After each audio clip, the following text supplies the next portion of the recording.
Welcome to Mysterious Goings On. We're going to get right to the show after these messages.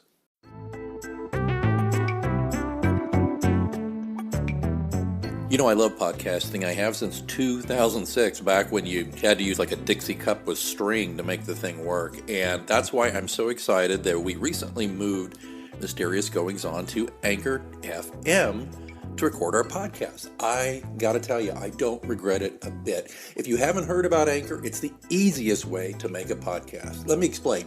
First of all, it's free. There's creation tools that allow you to record and edit your podcast right from your phone or computer. Anchor will distribute your podcast for you so it can be heard on Spotify, Apple Podcasts, and many more. And you can make money from your podcast with no minimum listenership. It's everything you need to make a podcast all in one place. I'm not going to lie to you, when I first heard about Anchor, I was a little dubious because I've been doing it the hard way for so long. But I got to tell you, it's very easy. Use a Stripe account. Get sponsors. You're not paying monthly hosting fees. The sound quality is great. The distribution is phenomenal. Friends, download the free Anchor app today if you want to start your own podcast, or go to anchor.fm to get started. Remember, you heard it here first on Mysterious Goings On.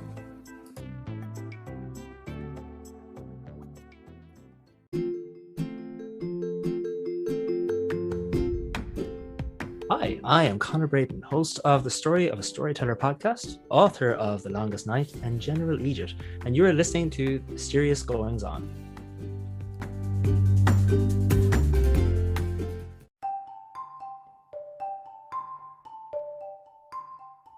So you want to be a good podcast guest? Well, I've talked a little bit about this before, and most of you listening, I don't know actually what most of you listening think aspirationally about being a guest on a podcast. I know that quite a few people listening actually have their own podcasts. And I wrote a piece that's derived from basically information I started sending guests because there's a lot of hoops to jump through to get scheduled on either one of my shows.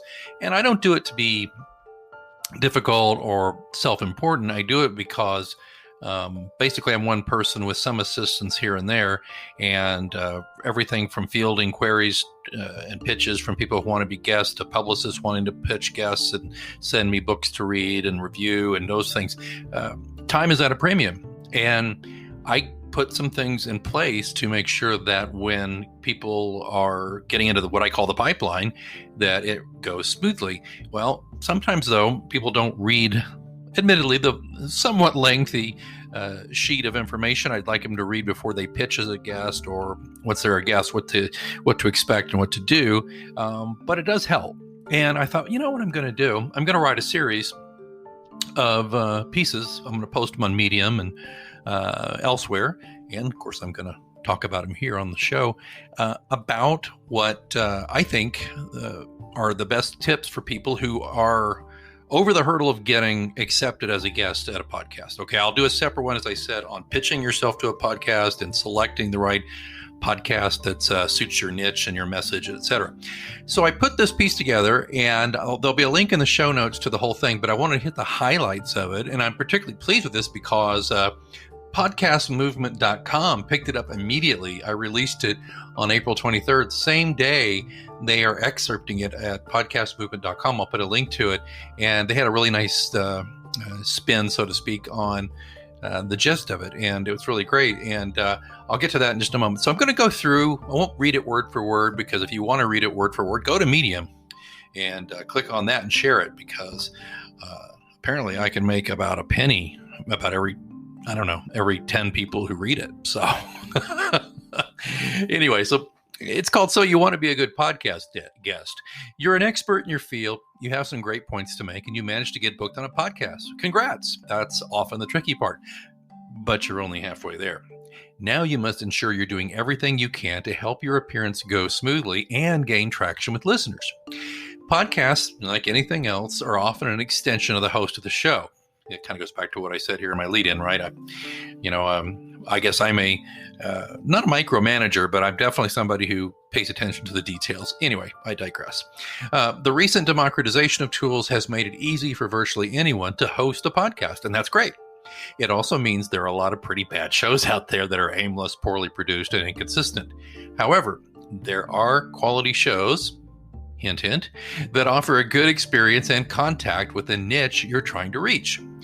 Okay, so this post, it focuses, as I said, on what to do once you are accepted as a guest. So here are some of the big tips. And again, there's a link in the show notes to read the entire thing. Before the show, listen ahead. Don't pitch to be a guest, and definitely don't go into an interview without sampling a couple of episodes. It'll help you determine if you're suitable, and you'll get a feel for the tone and rhythm of the show. Listening ahead enables you to tailor your message and speaking style to suit the audience. And it's good to also be able to flatter the host or the producer when your recording date comes and say, "Oh, I thought you had an excellent interview with so-and-so." And it's great for building rapport for your interview, because nobody hates to hear how great you think a job they did. Come on, everybody loves it. Introduction and collateral help shows better inform the audience about who they're listening to. So send a 100-word or less introduction before the recording date, even if the show doesn't ask for it. Sending a prepared introduction increases the odds they will intro you the way you want. It just saves them time having to sit there and go, this is Joni Smith, who's going to tell us all about herself, and she's going to talk about a thing. Now, most shows that are decent do a better job than that, but I learned a long time ago that me having to sit there and figure out a good intro was kind of a waste of my time, and it didn't always achieve the aims of my guests. So I just tell my guests, I want a 100-word or less intro. And now, do I use it exactly? Not always. In fact, I usually embroider it a little bit or change it up, but at least I get the gist, and it saves me a lot of work. So, along with that introduction, whether they ask for it or not, send your website link, your social media links to where your books, if you have a book that is sold, so you can sell some books, hopefully. Of course, it doesn't hurt to offer to send a free copy in print or PDF to the host and or producer of the podcast. But if you're going to do that, you need to do it a few weeks out. Nobody has time to sit there and read the book the day of the interview. So I always tell my guests if they have a book for me and they want me to actually read it, and I always I'm always polite and tell them, look, I may not read the whole thing, or I may only get to flip through it and scan it, but I'll get a gist through it. But I can't do that if you give it to me 2 days before the show. So get a PDF or a paperback. I ask for paperbacks because I like to have a library of books, and it's kind of nice to be able to refer back to the great guests I've had and consider having them back someday. But I always say I need it 30 days out if you want me to really intelligently talk about it at all. So keep that in mind. Make sure you include a phone number where you can be reached. I've had a few guests balk at this on our questionnaire. They're like, I don't think that's necessary. Look, I have no desire to call you or bother you or give your number out to anybody. It's only if we had a technical breakdown or something, I can call you or text you and say, hang on a minute, we have to reboot our computer, or don't go away, we'll be here in a moment, or where are you? That's all it's for. And I promptly lose those phone numbers for most of the guests right afterward. Send your headshot. Professional shot is best, like what you use on LinkedIn, but a nice candid also works if it aligns with your subject matter. Any premium offers you want to provide listeners, like if you're on the show and you want to say, look, I'm going to give 15% off purchase of my book to MGO podcast or PR After Hours podcast listeners. Just tell us that, and then we'll get this hooked up. On MGO, I had a great guest, Connor Braden, who wanted to offer a special deal, and he set up a landing page for MGO listeners, and they could save and they can get some freebies and stuff like that. It's pretty great. So if you have something like that, it's a great way to drive people to your landing pages or to buy your books or your products or your services. Okay, and this is important. This is straight from the heart. If the producer or the host sends you a pre-interview questionnaire, complete it and send it back to them on time, and try to send it back to them a day or two before the interview at least. I've had some that get it to me like right up, like, oh, I just got it to you, 20 minutes till the interview, which fine. I read quickly, I comprehend okay, but it'd be nice if I had it earlier so I could prepare some thoughts, maybe do a little research, which leads to, a better conversation, a better interview. Prepare about 3 stories. Being a great podcast guest isn't just about answering the questions. It's about telling stories. Make sure you have at least 3 relevant stories you can roll out during the show that pertain to your subject. This is super helpful to the show, host, or producer, and it makes your interview much more interesting to listeners because people focus on anecdotes or examples that they can see themselves in. Like, I once hit reply all and nearly got fired. Here's how I talked my way out of it. Everybody's done that and gotten in trouble or embarrassed themselves. Figure out some stories like that pertain to the subject matter. It'll, trust me, it'll do you in good stead with the listeners and the hosts and producers. This is huge for me. Tell your network. On my shows, we view our guests as partners, and we want them to get the exposure their experience and expertise deserve. Therefore, we ask them to share the news that they will appear on our show on their social media channels and newsletters before and after the recording date. Guests who help share information about your appearance, if you share, you help podcasts grow, and I guarantee that will encourage them to ask you back someday.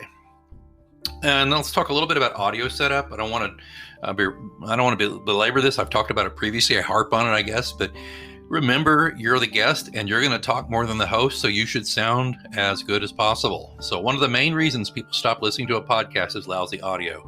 The need for good microphones is crucial, especially when it's a multi-guest show. Like, think about a Zoom, but everybody's trying to chime in, and if you have kind of a crappy mic, it's not going to help. If you rely on your computer's built-in mic, it's not going to sound very good. I have plenty of guests who are like, oh, it'll sound fine. I do it all the time. Well, guess what? You do it all the time, but it doesn't help you any. I mean, sure, there are shows that are just fine with it. And ultimately, if it's a good guest and I don't want to put them in a bind or whatever, I'll do it. But don't fool yourself. You don't sound good yelling into the mic on a laptop or a desktop. You don't. At best, it's hard on the ears, and at worst, it may sound like you're shouting in a storm cellar. Please use earbuds or your headphones to make it easier to understand your host and prevent feedback and echo. That's the other problem. If you're talking into a desktop mic and then you're listening to your speakers, that creates echo. Or if you have a decent desktop external mic and you're using the speakers on your computer rather than plugging in your earbuds or your earphones, that creates echo situations too. It's not good. It's hard to understand. It doesn't do anything to enhance the listening experience whatsoever. On top of that, please record from a quiet place. My podcasting app tells me, I can go look when people tune out of an episode, and most of the abandoned shows are the ones with lousy audio. It's just true. Avoid open windows, sounds of pets or children, typing, fish tank filters, laundry machines, etc. Also, I can't believe I have to say it, no eating during the interview. Sip of water or coffee, that's fine. Don't slurp it. But no potato chips, sandwiches, or burritos, nuts, or whatever. Honestly, really? If you're starving, eat it right before the show.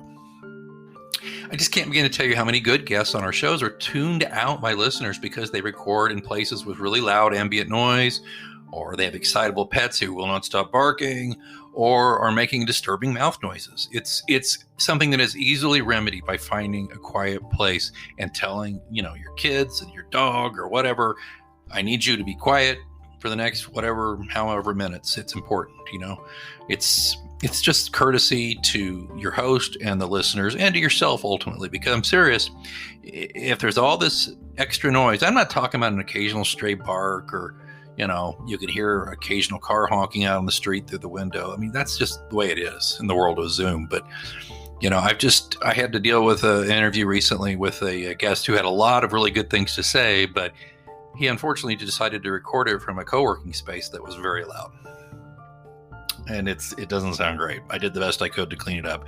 I probably should have just canceled the interview right there and said, can you go find a closet somewhere? But by then it was just too late. So I imagine I'll be checking that one and finding out that a lot of people drop off of it pretty quick, which is sad.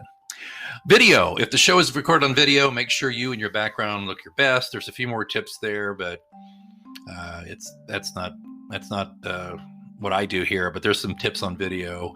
And I forgot to mention about there's a good Zoom tip, by the way, speaking of ambient noise. Like I said, we record most of our shows on Zoom because it's just easy. Most people know how to use it nowadays, and it helps us produce episodes quickly. It also offers some background noise suppression options that can help, and some video smoothing applications to kind of help your appearance a little bit. So look into that. Okay, let's jump ahead to during the show. First things first, this is probably a shocking thing for me to say, but show up. It's just unprofessional to pitch yourself as a guest and then not show up once invited on the show. I mean, something unexpected come up. Hey, I get it. It happens. It happened to me. I had to actually at the last minute cancel a couple of things with some health reasons recently. People were very understanding, and I rescheduled to suit their schedule and made up for it. It's just what you do. And I'm happy to do that for people who are courteous. But if you ghost a show, that will get you on the naughty list. It certainly will with me.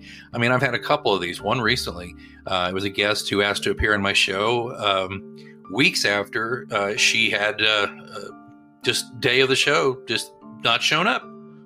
No word, no nothing, just canceled out like 10 minutes before the recording. I emailed, asked if everything was all right. Crickets. And then, so here we are a few weeks later, she puts in a request to be on the show again. No. Sorry. There's this, it just sounds kind of defensive, but I don't get paid to do this. And I certainly don't get paid to deal with people who are jerks. And that's a jerk move. Other things during the show, relax. Many shows record live to tape, like right now. Technically, since it's just me, I could stop and go back and edit out ums and all that stuff, and I'm not going to do it because expediently, see, I could have fixed that, couldn't I? It's more expedient for me to record live to tape and have you forgive me being human here and there with some slip ups or some ums or whatever, but that's how most shows it seems to be going these days. So if you say something you didn't mean to say, or you zone out, or just say so and correct the record right there on the show. We're all human, and the audience will roll with it if you do. Asking podcast producers to go back and edit something in recording, it's often doable. I mean, I'll do it, but it means more work for us, and which may not be ideal for you getting asked back, I get it if it's something really egregious, totally, but just keep that in mind. Just relax, roll with it, and say, oh, I misspoke. Can I just tell you again what I really meant to say? And everybody will laugh and move on. And it's funny because that point over on podcastmovement.com, they said that they like that. They talked about it and they said, in a reassuring way, Greenwood advises against asking for a do-over. Right there, he reveals something your guest is likely nervous about. So he's talking to other podcast hosts. If you say something you did not mean to say or zone out, say so and correct the record right there on the show. We're all human and the audience will roll with it. And they go on to say, Greenwood's tips don't just help put guests at ease in the moment. They can inform practices that make you a better host. There you go. There's more to it there. There's a link in the show notes. So it's kind of nice to have that reinforcement that people see. I'm not just trying to be Mr. Soup Nazi about the podcast. I'm just trying to put everybody at ease so we can get past a lot of the logistical stuff and a lot of the stuff that can get in the way of a great conversation. I want everybody to succeed. And that means I want to have a successful show. I want my guests to get their point across and to get some awareness built up. And I want everybody to not be stressed out about it. I mean, have fun, right? Remember, you're not just sharing information, you're entertaining listeners at the same time. So roll with it, tell relatable stories, smile, and have fun. After the show, remember to share links to your appearance on your social media channels and newsletters. There's a few other little tips there, but ultimately being prepared, thoughtful, and easy to work with is most of what it takes to be a good podcast guest. That, and of course, bring value to the show with your expertise in storytelling. So that's the gist. There's more. I'll put the link in the show notes, as I said, to So You Want to Be a Good Podcast Guest. I'd love to know what you think. There's ways to get a hold of us. You can record a message through the Anchor FM podcast app. You can send that message, or you can record it on your smartphone and email it to me at alex@alexgpr.com. Just open up the smartphone, hit your memo option, record your question, hit send to alex@alexgpr.com, and I will answer your question on the air or your tips. This is, like I said, the first of a little series. I intend to do one. I'm kind of doing them backwards. I'll do another one about how to find the right show for you, maybe some red alerts or some things to pay attention to about a show that might let you know it may or may not be a great show for you. So I want to help you find a good show, and then I want to tell you some tips on how to pitch a show. And then, of course, you've got this to tell you how to act once you get a show. Some great tips, I think. So thanks so much for listening. And again, if you're interested in being a guest on my show, if you're listening to PR After Hours, just go to prafterhours.com and read all of our parameters, what we're looking for in a guest. I have everything spelled out about who and what we're looking for and who and what we're frankly not looking for in guests. It's at prafterhours.com. I have the same thing going on over at mysteriousgoingson. That would be mgopod.com. And it has the same thing, too. It's what we are and what we are not looking for in guests. Ultimately, I'll put a link in the show notes, too. Matchmaker FM is a great place to find podcasts to pitch yourself as a guest on. And we'll try to remember to put a link in the show notes for this one. But if we don't do it in this one, we'll definitely have it, because I'll be talking about Matchmaker in the post we're going to do about how to find a good podcast.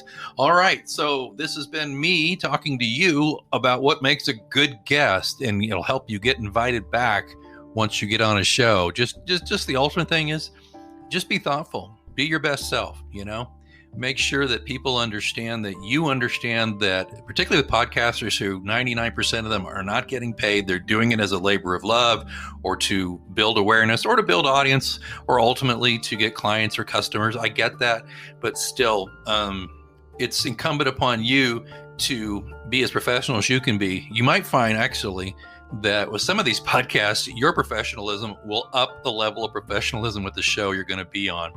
And that's not a bad thing to do.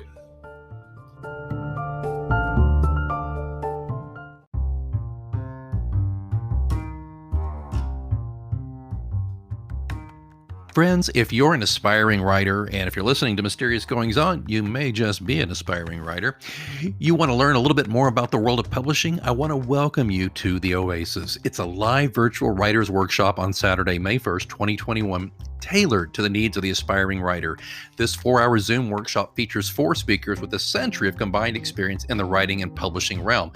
In fact, here's who we got on the ballot. It's Leanna Brunner talking about where do I start my publishing journey. Then you got me, Alex Greenwood, doing red alerts for writers. Then you go into self-editing with Tiffany White and book formatting with Les Lynham. This is everything you need if you're going to start the self-publishing independent writing journey, all in one spot. And best of all, you can join us from the comfort of your own home. So register today, then pour yourself a cup of coffee on May 1st and get ready to delve into an exciting experience that will inspire, inform, and invigorate you as your publishing journey begins.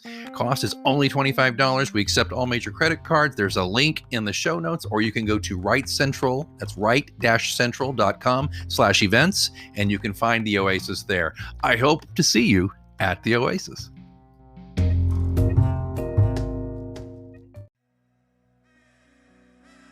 Thanks so much for listening to Mysterious Goings On. Don't forget, we have a complete archive of all of our interviews, monologues, updates, live readings, dead readings. All of that stuff is available at mgopod.com. And of course, don't forget to subscribe to us so you never miss an episode. We're on Apple Podcasts, Spotify, all the usual suspects. Please join us there. Again, don't forget, mgopod.com also has links where to find me on social media and how to get in touch in case you want to be a guest here on the show. Well, I think it's time that I move on for this week, but until next time, keep reading.